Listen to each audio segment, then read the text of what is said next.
আসসালামু আলাইকুম।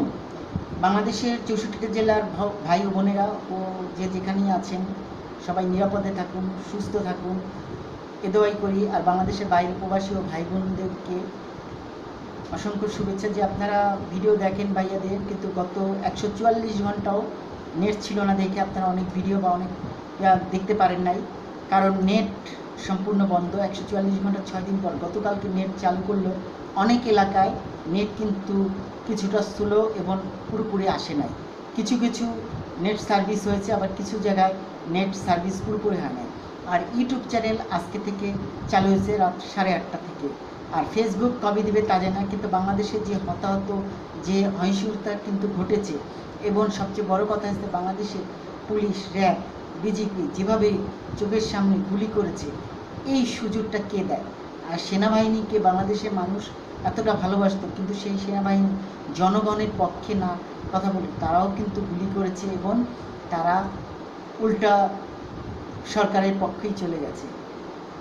আমেরিকা বা অন্য দেশ থেকেও অনেক কিছু বললেও তা কিন্তু সরকার বা প্রশাসন কোনো কিছু পাচ্ছে না। আমার সামনে কারফিউর মধ্যে আমি বেশিটা বের হইনি, বাসায় ছিলাম, নেট লাইন ছিল না, অনেক ভিডিও আমি ছাড়তে পারি না। আজকে আমি অনেক ভিডিও ছেড়েছি। আমরা কোন দেশে বাস করছি? আমরা গণতন্ত্রের বাংলাদেশে বাস করছি নাকি কিসে?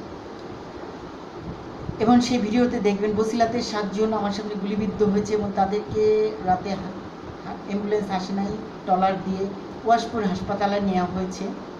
তাদের অনেকে মারাও গেছে, অনেকে আছে আবার চাঁদুদ্দার, লাউতলার অনেক জনগণ আহত নিহত হয়েছে, তার পুরোপুরি খবর নাই। 40 ফিটের ফিউচার হাউজিংয়ে 2 জন চায়ের দোকানদের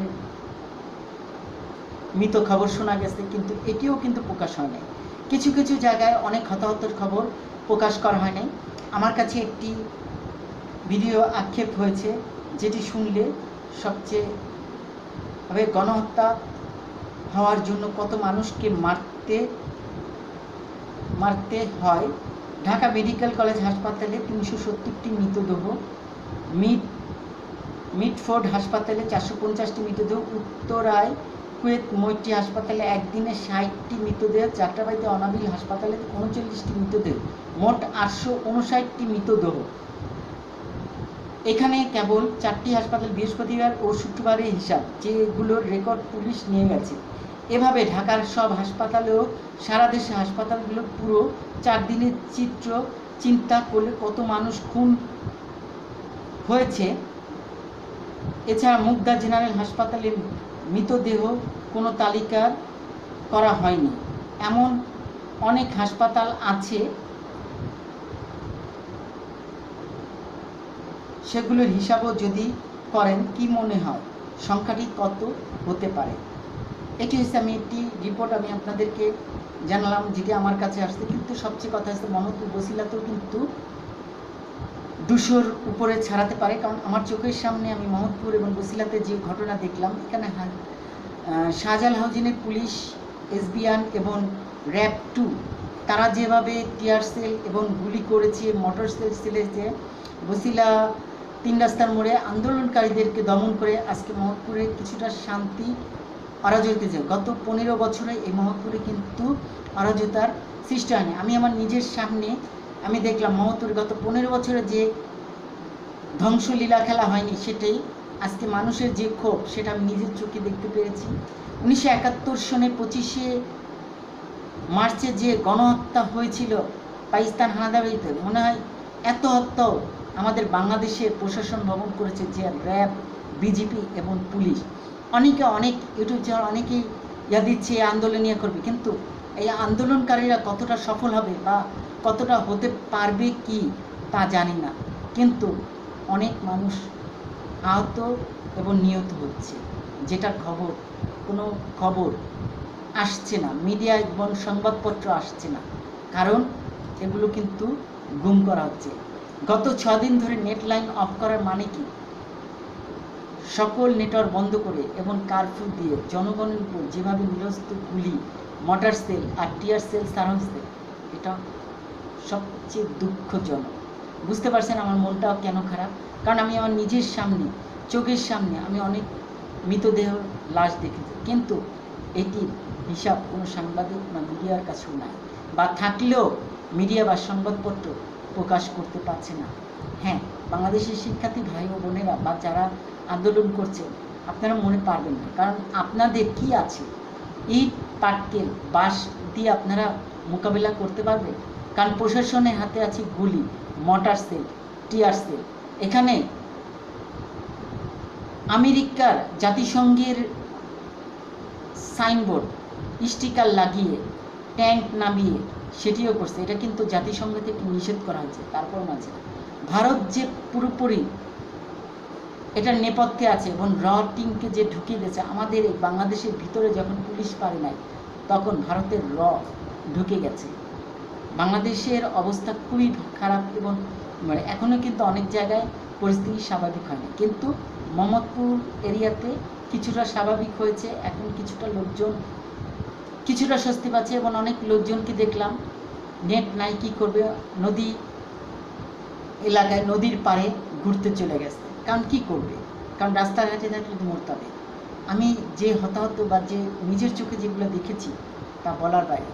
যখনই কারফিউ আছে আমি ঘরে চলে এসেছি, নেট নাই, ঘুমিয়েছিলাম, কিন্তু এর মধ্যে বের হই না। কারণ বের হয়ে আরও উল্টা ক্ষতি হবে, কারণ সাংবাদিক মিডিয়াদেরকেও রক্ষা করে নাই।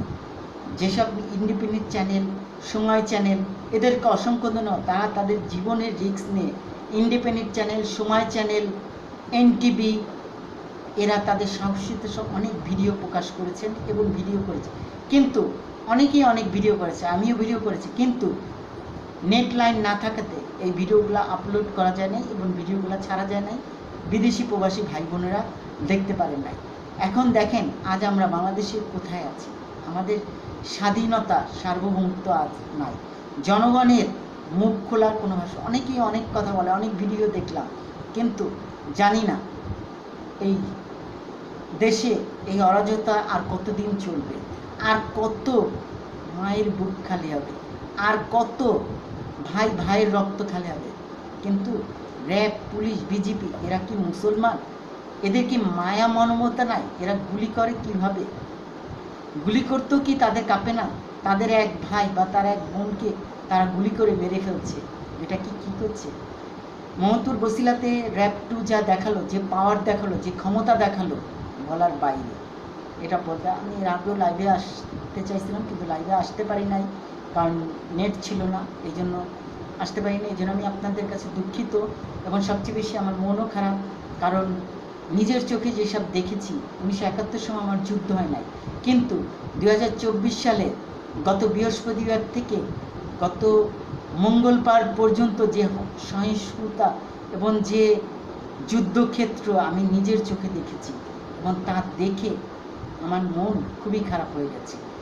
আর আজকে বুধবার আমি কিন্তু নদীর পাড়ে চলে এসেছি। গত মঙ্গলবার দিনও আমি নদীর পাড়ে চলে গেছি, কারণ এসব আর দেখতে ইচ্ছা করে না। আল্লাহর কাছে দোয়া করে, আল্লাহ তুমি জনগণকে রক্ষা করো, জনগণের পক্ষে সহায়।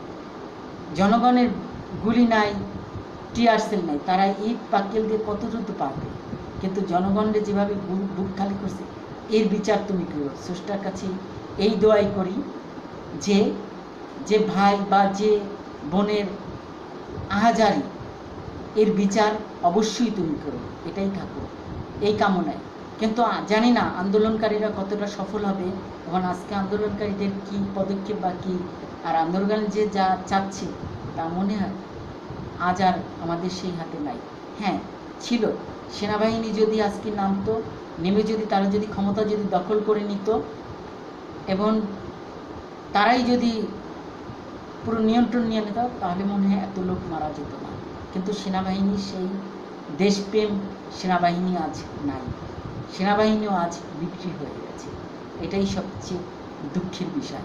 হ্যাঁ, আমেরিকা একের পর এক বিবৃতি দিচ্ছে, জাতিসংঘ দিচ্ছে, বাংলাদেশের বাহির থেকে অনেক প্রবাসী ভাই ও বোনেরা দিচ্ছেন, কিন্তু কারো কথাই সরকার বা প্রশাসন শুনছে না। দুঃখের বিষয়, নিজের চোখে যখন আপনি দেখতেন ঢাকা শহরে এই অবস্থা, তখন আপনার খাওয়া দাওয়া সব কিছু বন্ধ হয়ে যেত। ভালো থাকুন, সুস্থ থাকুন, যে যেখানে থাকুন নিরাপদে থাকুন, বুঝে শুনে কাজ করুন, কারণ আমরা কিন্তু আজ গণতন্ত্রে নাই, আমরা এখন একতন্ত্র স্বৈরাচারের অধীনে আছি। শেষে আমাদেরকে মুখ বন্ধ করেই রাখা হচ্ছে। এই গানটাই মনে পড়ে বিএনপির বেশ কিছু মৌসুমী গান গেয়েছিল, দেশটা কি তোমার বাপের, এরকম একটি গান গেয়েছে, এবং জনগণ যে আজকে শান্তি নাই সে কথাটাই মনে পড়ছে। এই গানটা আমি কয়েকবার ভিডিও দেখলাম। আর আপনাদের কাছে অনুরোধ, আমি আমার ইউটিউব চ্যানেল মাঝে যে ভিডিওগুলো ছেড়েছি তা দেখবেন, সাবস্ক্রাইব করবেন, এই বেল আইকনে ক্লিক করবেন, ভালো লাগলে কমেন্টও করবেন। ভালো থাকুন, সুস্থ থাকুন, খোদা হাফেজ।